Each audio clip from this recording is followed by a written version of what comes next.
to the bone. Have I ever called you when you are all alone? And if I ever forget to tell you how I feel, listen to me now, babe. I want you to the bone. I want you to the bone.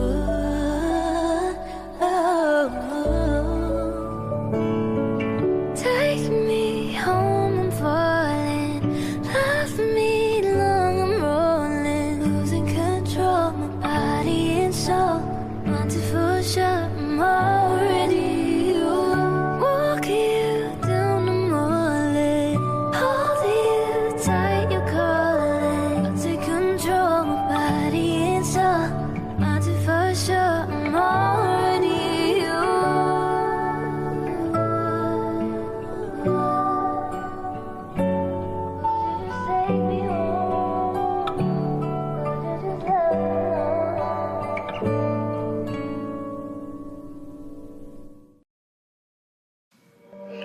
Welcome to our Japan adventure. In this vlog, we'll be exploring the winter wonderland beauty of Hokkaido. Before we begin, please remember to like and subscribe. So from Osaka, we decided to fly with Peach Airlines to Sapporo. They are budget friendly and one of the most popular airlines here in Japan. They have check-in kiosks that are easy to use, and don't worry, there's someone on standby to assist you if needed. Make sure that your check-in and your hand carry meet their weight requirements, as they are very strict on that. And after printing your luggage tags, you're good to go.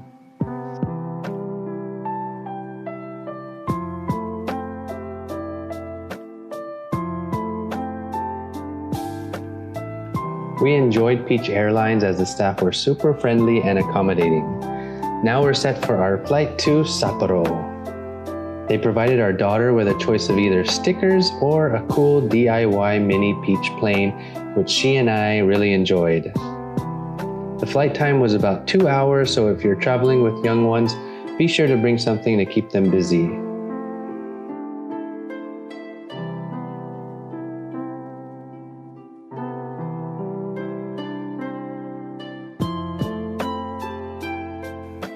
We decided to rent a car since that would be the most convenient way to get around, especially with our toddler. It costs around 61,000 yen for a 5-day rental. Now, of course, that would depend on the type of car you get and the duration. Once we landed in New Chitose Airport and got our bags, we headed to the end of the airport to find the Nissan Rent-A-Car kiosk.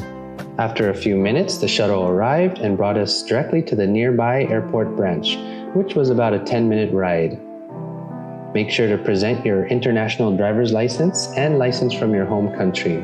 Now, I originally booked the Nissan e-Kicks, but we were thinking we may need to upgrade, and fortunately, we were upgraded to a larger vehicle, the X-Trail with 4-wheel drive and snow tires for free since the e-Kicks wasn't available. Lucky us.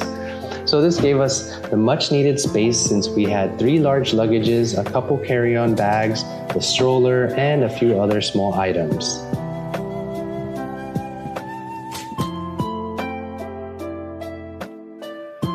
You are required to get a child seat or a booster seat depending on the age of your child, which adds an additional 550 yen a day.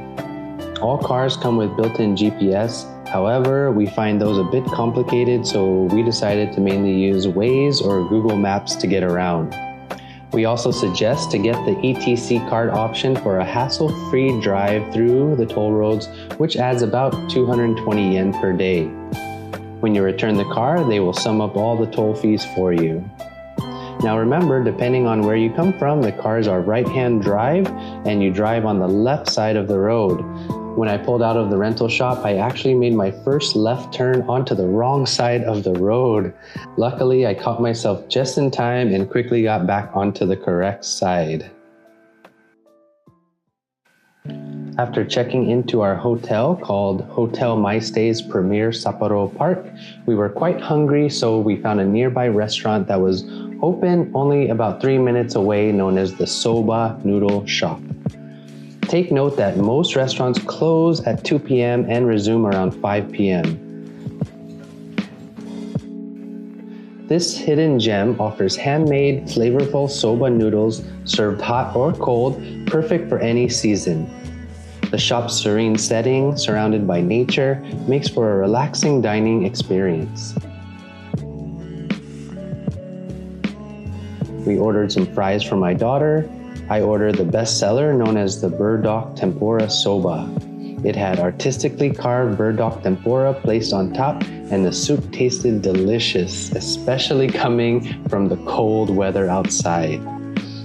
My wife ordered the tempura soba. She also liked the soup, but the noodles were a bit soft, so it could have been more al dente.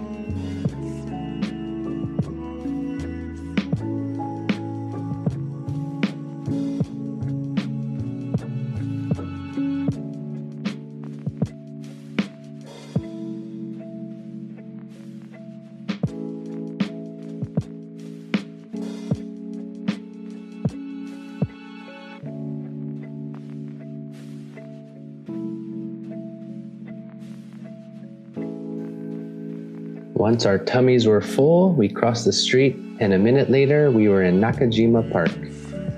Nakajima Park is one of Sapporo's most beautiful green spaces, offering a peaceful escape right in the heart of the city. Originally developed during the Meiji era, this park blends history with nature. In every season, Nakajima Park has something special: cherry blossoms in spring, lush greenery in summer, vibrant autumn leaves, and in our case, a magical snowy landscape in winter. Whether you're here for a stroll, a boat ride, or just to relax, it's a must-visit spot in Sapporo.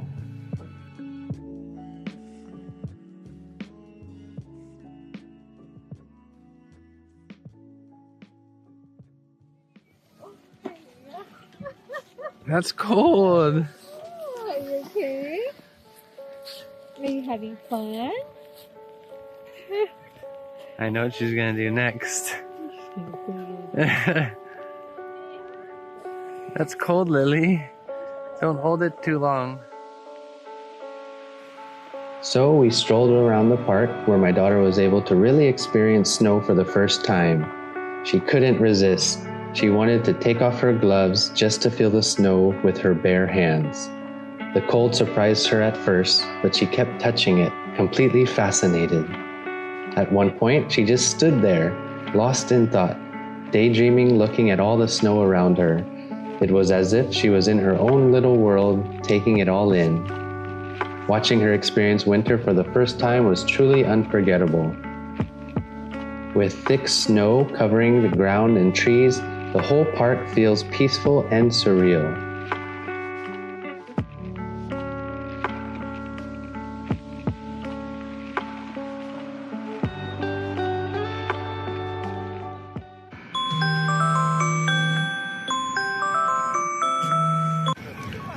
Tonight, we took a 5-minute drive to the heart of Sapporo, Odori Park. This red and white beauty stands tall at the eastern end of Odori Park. Built in 1957, it was inspired by the Eiffel Tower and serves as a symbol of the city's post-war growth. Stretching about 1.5 kilometers through the center of Sapporo, we had the chance to take some pictures before we made our way through the illuminated streets. Our destination?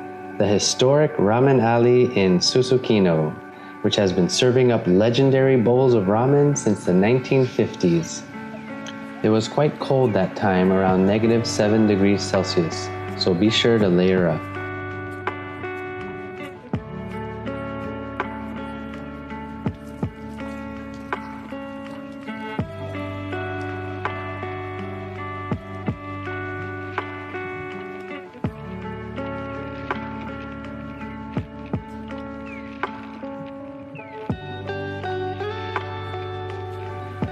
A tip if you're visiting, go hungry because the rich, hearty broth is perfect for warming up in the cold.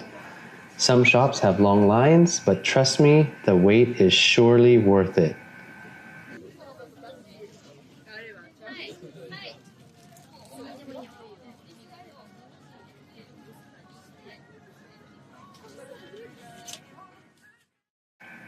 After some searching, we finally narrowed it down to Toraya Shokudo, a cozy spot featured in Biyahe ni Drew. We were greeted by a proud flag of the Philippines on the wall, which made us feel right at home. Inside, we met the lovely Ness Fujisawa, a Filipino who's been living here for 25 years. She and her husband, the chef, run the place together with so much warmth and hospitality. Now let's talk about the ramen. It was simply incredible. Fresh, perfectly cooked scallops, noodles with just the right texture, and the soup, amazing. I had the spicy miso ramen, and it was the perfect level of heat. Not too spicy, but packed with flavor. Even our daughter was enjoying it. Now, I've had some great tasting ramen in the Philippines, but there's something about the freshness of the ingredients here in Japan that really sets it apart. And honestly, I think the cold weather plays a big role too. It adds that extra warmth and depth to the savory flavors that just makes everything taste even better. So if you're in the area, be sure to stop by for a delicious bowl of ramen and say hi to Ma'am Ness.